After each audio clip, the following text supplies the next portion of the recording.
का नेतृत्व कर चुके हिलाओ ना भैया, अमन हिलाओ पूर्व ना। में रहे मंत्री पवन पांडे और पार्टी के हमारे उपस्थित सभी समाजवादी साथी, कितना रे यार, जिला हिलाओ, हमें प्रेम तो दिखे दो। हमें तुम अपना पीछे करो। बहुत हमें सारे साथी जिन्होंने लगातार 2 दिन कौन है बे? कार्यक्रम का बबलू भाई बहुत शानदार तरीके से, स्टैंड से पकड़ो, फ्रेम सही जल्दी ऐतिहासिक तरीके से कार्यक्रम कराया।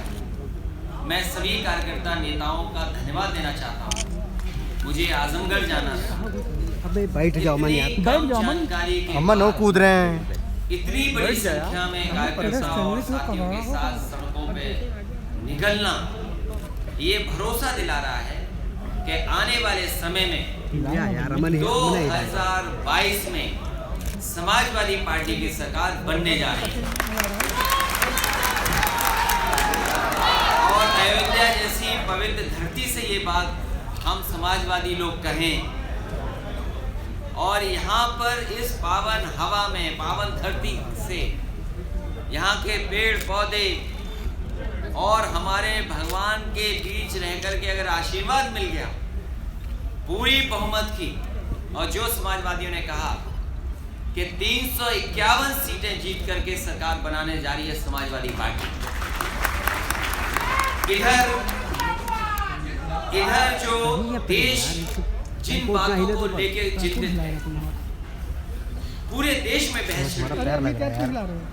और मैं बधाई देना चाहता हूँ यहाँ से जो किसान इस आंदोलन को लेकर के चले, उन किसानों ने आंदोलन को आगे बढ़ाया और जिस तरीके से दिल्ली के आसपास अपना सब कुछ छोड़ करके बैठे, मैं बधाई देना चाहता हूँ किसान और खासकर किसानों को कि उन्होंने देश को जगाने का काम किया और एक बात सरकार को मजबूर किया कि एमएसपी के बारे में सोचें। और हम सब लोग जितने भी गरीब किसान हैं, भारतीय जनता पार्टी को ये याद दिला रहे हैं कि भारतीय जनता पार्टी वही पार्टी है। सरकार में आने से पहले उन्होंने कहा हम किसानों की आय दोगुनी कर देंगे। आज हम सब लोग किसान भाई मिल करके सरकार से ये मांग करते हैं कि वो एमएसपी लागू करें जिसमें किसानों की आय दोगुनी हो जाए। जो कानून बने हैं, जो 3 कानून आए हैं, उन तीनों कानूनों का विरोध समाजवादी पार्टी ने किया। लोकसभा में जिस समय आया उस समय विरोध हुआ। हमारे राष्ट्रीय प्रमुख महासचिव जब राज्यसभा में अपनी बात रखे, उन्होंने कहा अपने भाषण में कि ये तीनों कानून जब पास हो जाएंगे तो आने वाले समय में ये डेथ वारंट है किसानों के लिए। और जिस तरीके से ये कानून पास किए गए बिना किसी की परवाह किए, बिना किसी बहस के, बिना किसी चर्चा के, ये दिखाई देता है कि सीधा सीधा कॉर्पोरेट हाउसेस को लाभ पहुंचाने का काम भारतीय जनता पार्टी कर रही है। किसान को हम बाजार में नहीं छोड़ सकते। ये जो बाजार है इसमें हम किसान को नहीं छोड़ सकते। ये भारतीय जनता पार्टी ने हमारे किसानों को बाजार में छोड़ने का काम किया। बाजार के हाल पे अगर हम छोड़ देंगे तो कभी लाभ किसानों को नहीं हो सकता। और जो कानून बने हैं, सरकार अगर किसी से मांग करने जाए, सरकार से अगर किसान मांगेंगे तो क्या है उनके पास? एमएसपी कब लागू होगी? जो किसान समझौता कर लेगा, एमएसपी बाद में लागू होगी, समझौता पहले होगा। कहाँ का कानून है ये बताइए कि समझौता पहले हो जाएगा और जो रेट देने की व्यवस्था है वो खत्म हो जाएगी। जिससे करार होगा वो देगा कि नहीं देगा, ये भी बड़ा सवाल है। और कहाँ अगर झगड़ा हो गया, आपस में बातचीत नहीं बनी, तो वो किसान कहाँ जाएगा? उसका जो अधिकार है कोर्ट जाने का, वो भी इस लोकतंत्र में भारतीय जनता पार्टी ने छीन लिया है कि किसान अगर समझौता तोड़ेगा किसी से तो वो किसी कोर्ट में भी नहीं जा सकता। अगर भारतीय जनता पार्टी हितैषी है किसानों की, अगर किसानों की बात करती है, तो कम से कम ऐसा कानून लाते साथ ही साथ कि जो लोग एमएसपी नहीं देंगे उनके खिलाफ कार्रवाई हो जाएगी, उन्हें जेल भेज देंगे। हम जानना चाहते हैं कि भारतीय जनता पार्टी क्या कभी ऐसा कानून लाएगी किसानों के पक्ष में, गरीब के पक्ष में, कि अगर कोई एमएसपी नहीं देता है तो उसको कड़ी से कड़ी कार्रवाई होगी और जेल भेजने का इंतजाम हो जाएगा। ये जो बहस छिड़ी और जिसमें भारतीय जनता पार्टी ये बात कह रही है कि हम किसान नहीं हैं, हम पॉलिटिकल पार्टी हैं, ये जितने लोग बैठे हैं यहाँ पर या मंच में जितने बैठे हैं ये किसान हैं, ये पहले किसान हैं, फिर समाजवादी हैं, और जितने समाजवादी हैं वो सब किसान हैं, सबके पास खेत है। कोई ऐसा समाजवादी नहीं है जिसके पास खेत ना हो। यहाँ जितने लोग हमारे समाजवादी साथी हैं इन्होंने धान पैदा किया होगा, आप पूछिए किसी को कुछ कीमत मिली हो? भारतीय जनता पार्टी बताए कि आखिरकार किसान धान की कीमत कहाँ लेने जाए। वैसे तो भारतीय जनता पार्टी बहुत प्रचार करती है और कहती है कि हमारे पास एक मिस्ड कॉल की व्यवस्था है, मिस्ड कॉल बनिए, सदस्य बन जाइए। हम उन्हीं से जानना चाहते हैं कि अगर किसान कहीं मिस्ड कॉल करना चाहे एमएसपी के लिए तो वो नंबर कौन सा है, भारतीय जनता पार्टी बताए जिसमें मिस्ड कॉल करे और उसको एमएसपी मिल जाए।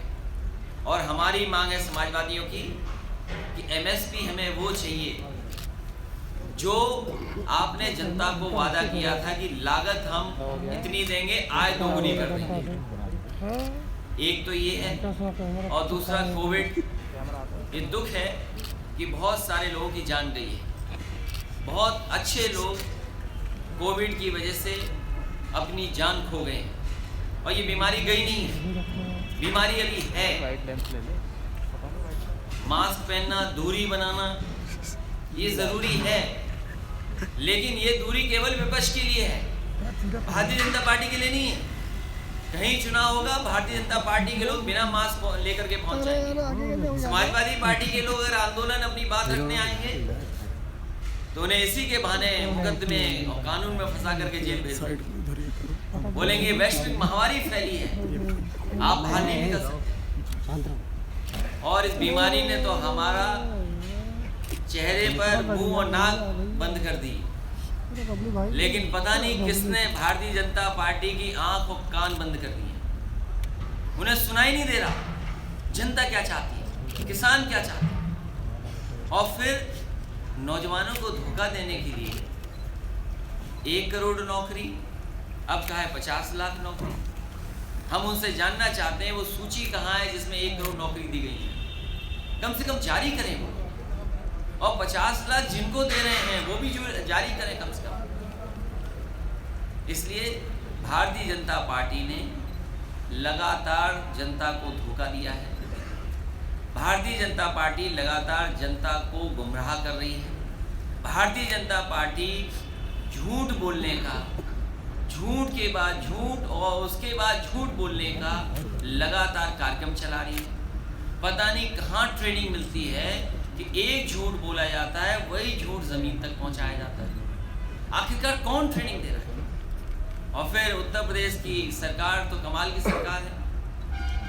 हमारे मुख्यमंत्री तो अच्छे मुख्यमंत्री हैं जो धुएं में सरकार चला रहे हैं, धुएं से सरकार चला रहे हैं। नाम बदलना हो, अगर आप में से किसी को नाम भी बदलना हो तो पर्ची दे दिए, नाम बदल देंगे। उद्घाटन का उद्घाटन, शिलान्यास का शिलान्यास। और जो पुलिस अच्छी खासी थी, बताओ पुलिस को कैसा बना दिया। 100 नंबर दिया था, 112 कर दिया। और न जाने क्या सीख लिया है 112 ने कि जब तक कुछ इंतजाम नहीं होगा तब तक किसी की मदद नहीं होगी, उसको भी खराब कर दिया। मैं इस मौके पर अपने किसान भाइयों का भी धन्यवाद देना चाहता हूँ। जो किसान भाई हमें मिले थे, समाजवादी पार्टी की पहचान ही विकास है। और जो पैरामीटर तय किया, जो पैमाना समाजवादी पार्टी ने विकास का तय किया, वो छोटा मोटा विकास नहीं, बड़े बड़े फैसले लिए सरकार। समाजवादियों को जब मौका मिला तो बड़े बड़े काम समाजवादियों ने किए, चाहे वो अयोध्या, फैजाबाद हो, गोंडा हो, आसपास के जिले हों, और चाहे गोरखपुर हो, चाहे आजमगढ़ हो, चाहे अम्बेडकर नगर हो। हम बड़े बड़े प्रोजेक्टों के नाम बता सकते हैं। टांडा में आज जो 660 सुपर क्रिटिकल प्लांट लग रहा है वो समाजवादी पार्टी की देन। आपके आजमगढ़ में न जाने कितने काम हुए, वो समाजवादी पार्टी की देन है। एक पूर्वांचल एक्सप्रेस जो समाजवादी पूर्वांचल एक्सप्रेस वे था, उसी को आगे नहीं बढ़ा पाए। समाजवादी पार्टी ने तो 21 महीने में बना करके तैयार कर दिया था, और जब उसका उद्घाटन हुआ था तो देश के सबसे बेहतरीन हवाई जहाज जो एयरफोर्स के पास हैं, सुकोई, मिराज और हरकुलस तक उस सड़क पर उतर गए थे। कभी कहा कि दिवाली पर उद्घाटन हो जाएगा, फिर कहा कि 26 जनवरी को उद्घाटन हो जाएगा।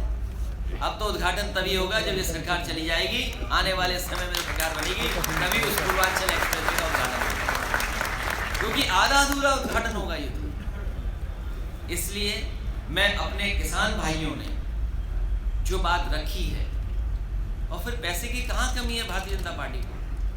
यहाँ जितने लोग खड़े हैं ये सब एक बार को अपने पैसे बैंक को दे चुके हैं। पत्रकार साथी भी ये बात जानते हैं। याद कीजिए वो नोटबंदी, कोई ऐसा व्यक्ति नहीं बचा होगा जिसने अपना पैसा जमा न कराया हो।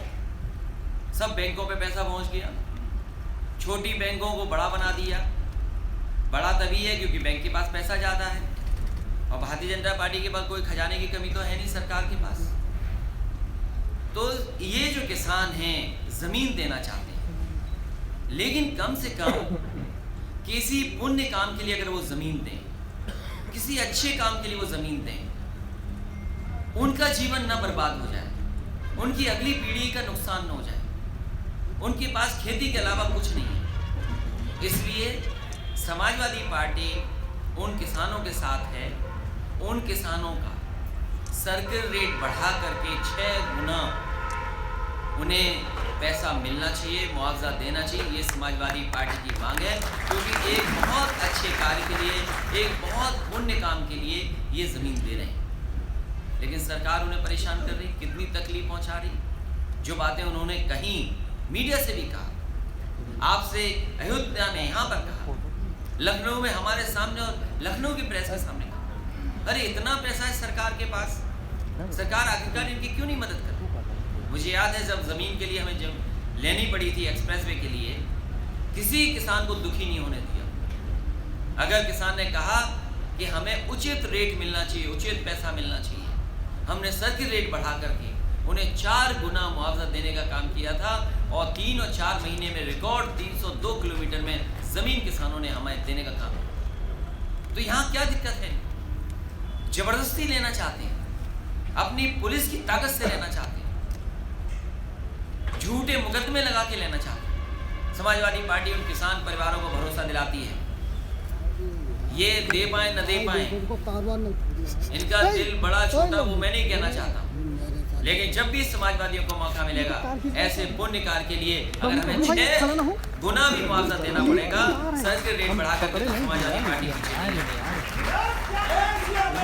इसलिए किसान के सवाल पर, नौजवान के सवाल पर, व्यापारियों के सवाल पर, बुनकरों के सवाल पर, विकास के सवाल पर सरकार के पास कोई जवाब नहीं है।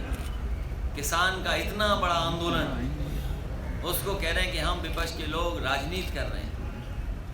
यहाँ जितने समाजवादी लोग बैठे हैं सब किसान हैं, सब ने धान पैदा किए। रेट शायद उन्हें 900-1000 रुपये मिला होगा, 1100 मिल गया होगा, लेकिन सरकार ने जो तय किया है वो बताओ कितने किसानों को दिया है। इसलिए समाजवादी पार्टी इस किसान आंदोलन के साथ खड़ी। ये आंदोलन कब तक चलेगा? ये आंदोलन लगातार चलता रहेगा, इसका रूप बदलता रहेगा। मतलब जब तक कानून वापस नहीं तब तक चलता समाजवादी पार्टी इस आंदोलन के साथ है और लगातार आंदोलन चलता रहेगा, क्योंकि इस कानून से किसानों को लाभ नहीं होगा।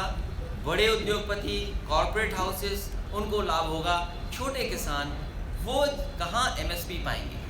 यहाँ तो बहुत सारे किसान ऐसे हैं जिनके पास छोटी जोत है, खेती बहुत कम है, परिवार बड़े हो रहे हैं, तो क्या उनको रेट मिलेगा? और अभी अगर सरकार बता दे कि धान खरीदा गया, किस रेट पे लिया है किसानों का रेट, क्या रेट लिया है? किसान अपनी ट्रॉली लेके खड़ा रहा, कई दिन उसको गुजारने पड़े, वो नहीं दे पाए। मुख्यमंत्री जी कहते हैं कि किसी स्टेट बजट के पैसे जितना भुगतान किया सरकार ने पैसा, हम कहते हैं अभी भी गन्ना किसान का बकाया है पैसा। और इस आंदोलन को ख़त्म करने के लिए कितने झूठे मुकदमे लगाएंगे? ये हमारे नेता बैठे हैं, घर पे पुलिस आ जाती होगी, ये पवन पांडे हैं, बताओ जब भी फोन करें तो बोला बाहर पुलिस है। और सर बाहर पुलिस बैठी हुई है, तो अच्छा उन्हें लाइन का हिसाब किताब नहीं पता है, वो लाइन पकड़ के बैठ जाएंगे। नहीं सब बैठेंगे, नहीं घर में ही पुलिस बैठ जाती है। ये कौन सा तरीका है लोकतंत्र में, हमें आप समझाइए।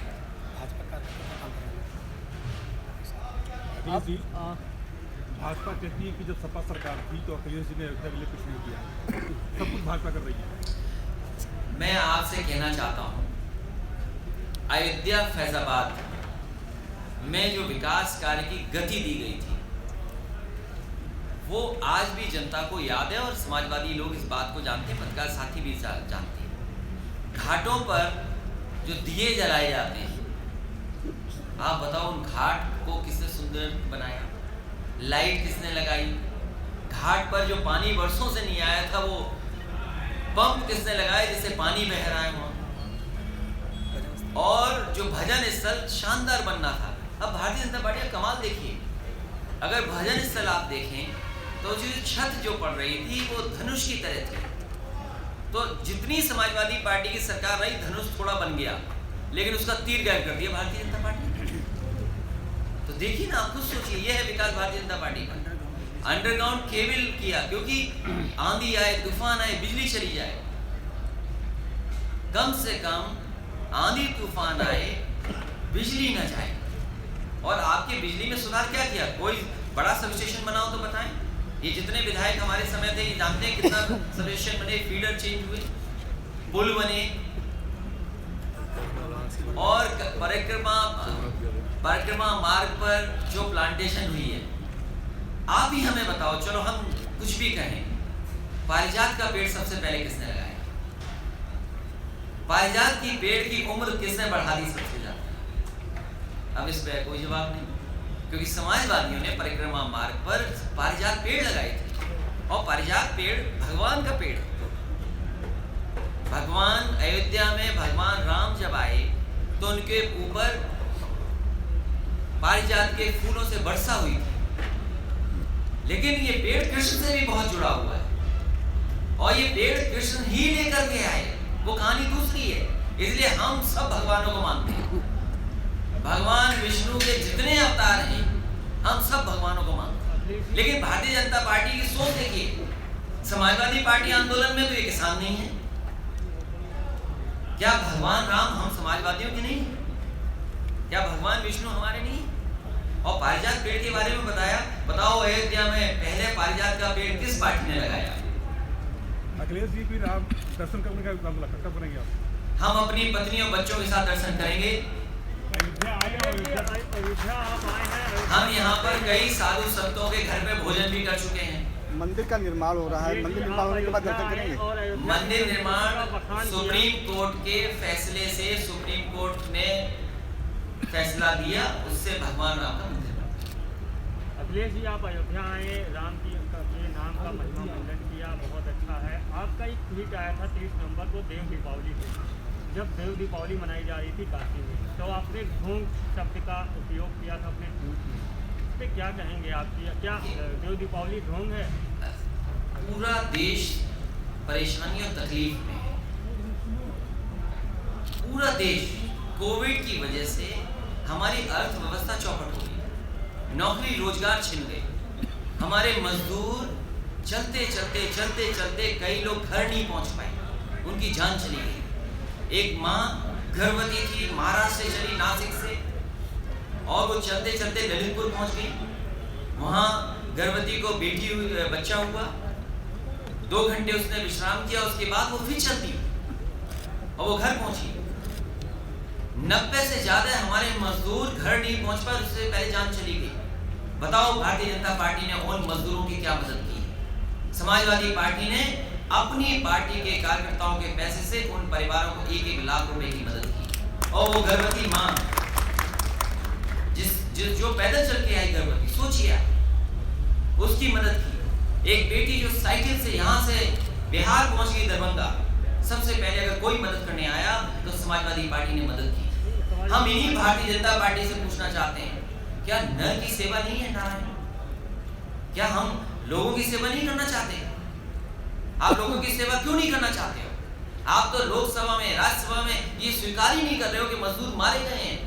आप ये भी नहीं स्वीकार कर रहे हो कि मजदूर पैदल चले हैं। इससे बड़ा दुर्भाग्य लोकतंत्र में कोई नहीं हो सकता जो भारतीय जनता पार्टी ने अपना पॉलिटिकल कैरेक्टर दिखाया है। अध्यक्ष जी, किसानों का प्रोटेस्ट का 17वां दिन है, चुनाव में 17वां दिन है। क्या समाजवादी पार्टी, क्या समाजवादी पार्टी हर जगह शामिल होगी किसानों के साथ? समाजवादी पार्टी, हमारे एक पत्रकार साथी ने कहा कि कब तक चलेगा, मैंने ये कहा कि इसका रूप बदलता जाएगा। इसके बाद हम लोग गांव-गांव किसानों को समझाएंगे कि भारतीय जनता पार्टी ने वादा किया था कि हम आय दोगुनी आपकी कर देंगे, लेकिन इस कानून के आ जाने के बाद आपकी आय दोगुनी नहीं होगी।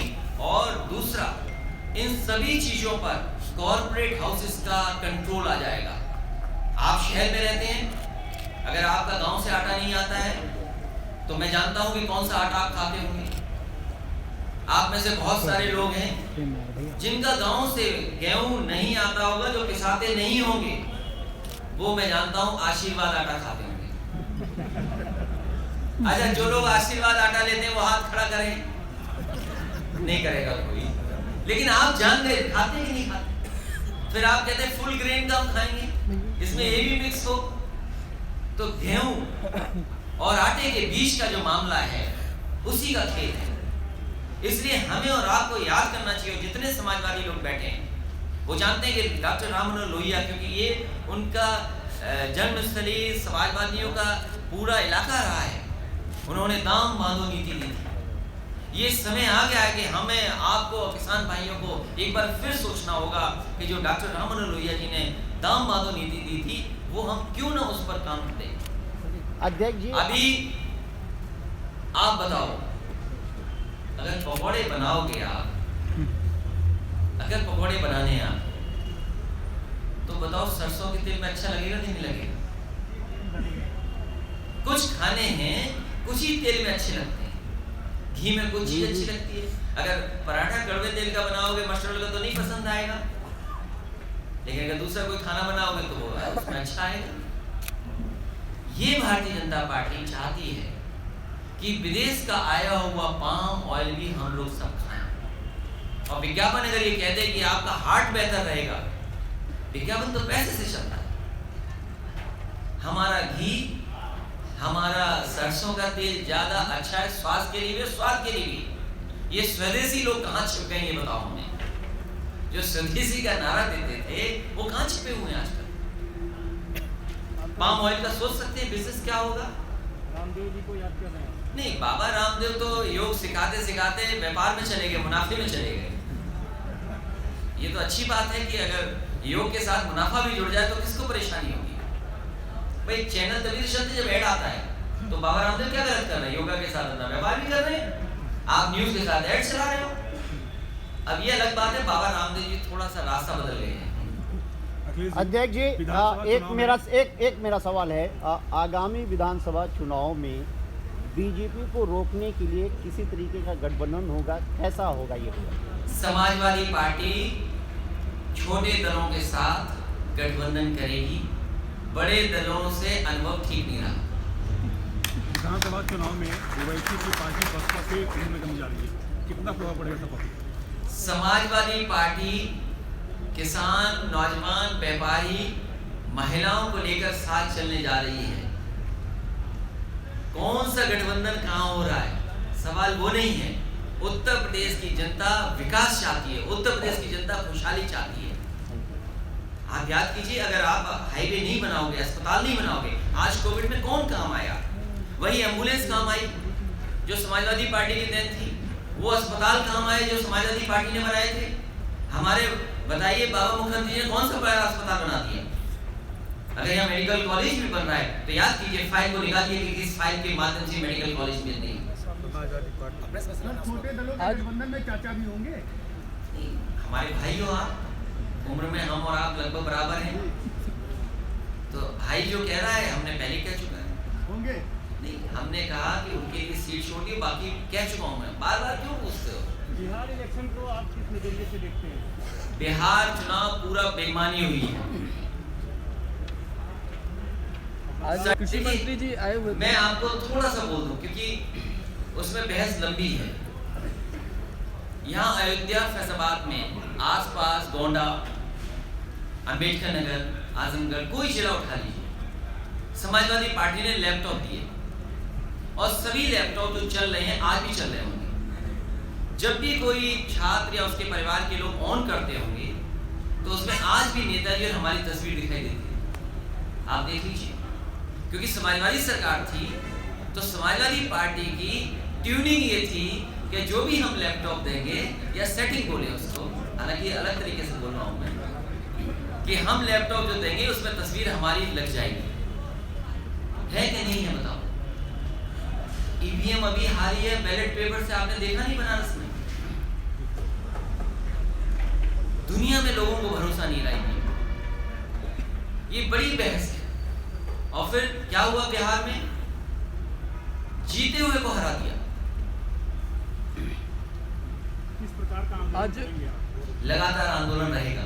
आज कृषि मंत्री जी आए हुए आज भी थे। निकला हूं मैं, देखो आपके सामने बैठा हूं। आज शहर में पूर्व कृषि मंत्री जी आए हुए थे और हाँ, पूर्व कृषि मंत्री जी राधा मोहन सिंह जी, तो वो बार बार आपको, राहुल गांधी जी को राजकुमार राजकुमार कहकर संबोधित कर रहे थे। अच्छा, कितने नासमझ हैं ये जितने लड़के नौजवान खड़े, मैंने कई बार कहा ये सब अपने परिवार के माँ बाप के राजकुमार हैं कि नहीं है राजकुमार? अब उनके लिए घर में परिवार में राजकुमार, तो हम क्या करें उसके लिए? अब राजकुमार क्या है उन्हें बताइए। किस समाजवादी लोगों ने काम करके दिखाया जनता के बीच, और क्योंकि उन्हें आय दोगुनी करने का फैसला नहीं लेना है, कानून जो गलत बन गया है उसको बचाना है, इसीलिए देश में प्रेस कर रहे हैं। आप बताइए, नोटबंदी का फायदा हमें बताइए, जीएसटी का फायदा बताइए, और छोड़िए सब भूल जाइए। बीजेपी को बताना चाहिए कि 20 लाख करोड़ का पैकेज दिया था, चलो और कहीं मिल गया होगा पैकेज, लेकिन यहाँ जितने बैठे हैं व्यापारी, किसान, किसको 20 लाख करोड़ का पैकेज मिला है? लाभ बताइए। जो कोविड के समय भी धोखा देते हो, तकलीफ में धोखा देते हो, उनसे बुरा कौन हो सकता है? नए संसद भवन का पूजा किया है, आपको क्या लगता है? क्या पुराना संसद भवन खराब था क्या? और दुनिया में जो लोग, जो हाउसेस हैं, एक परंपरा बनती है, एक ट्रेडिशन है, सालों साल उस हिस्ट्री को बचाते हैं, हेरिटेज को। आप बनाइए, और भी चीजें बना सकते थे। अभी खबर आ रही थी के तमाम सारे मकान, घर जमींदोज किए जा रहे हैं, उनपे क्या आप सरकार के समर्थन में हैं?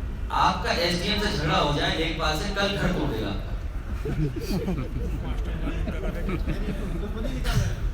नहीं दुश्मनी, ये इसको बताइए, ये हमारे जितने लोग बैठे हैं, मैंने एक लखनऊ में प्रेस में कहा कि क्या मुख्यमंत्री आवास का नक्शा पास है?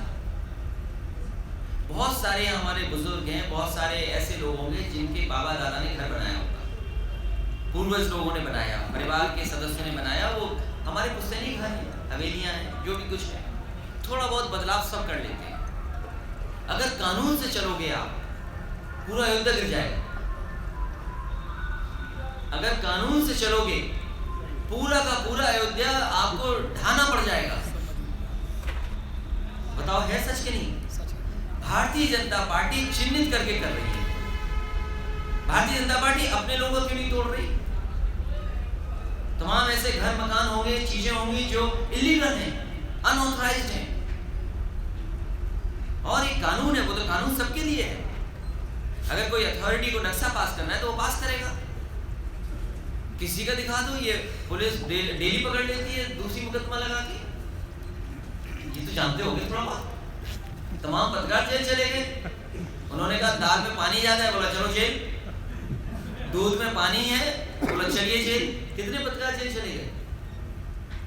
इसलिए चले गए कि उन्होंने सच लिख दिया।